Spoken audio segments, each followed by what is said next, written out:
गजा में इसराइल के दहशतगर्द हमलों में 24 घंटों के दौरान मजीद 38 फलस्तीनी शहीद हो गए। इसराइल ने गजा के मुख्तलिफ मकामात पर फलस्तीनियों को निशाना बनाया। रफाह में एक और बैत लाहिया में भी एक फलस्तीनी शहीद हुआ। मजमूई शहदा की तादाद 50,183 हो गई। 1,13,828 जख्मी हुए। गजा के मुख्तलिफ हिस्सों से फलस्तीनियों को इनखला के हुक्म भी दे दिए गए। अक़वाम मुत्तहिदा के मुताबिक गजा में दोबारा हमलों के बाइस 1,42,000 फलस्तीनियों को जबरी बेदखल किया गया।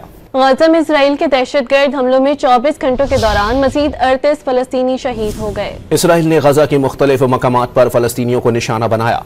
रफाह में एक और बैत लाहिया में भी एक फलस्तीनी शहीद हुआ।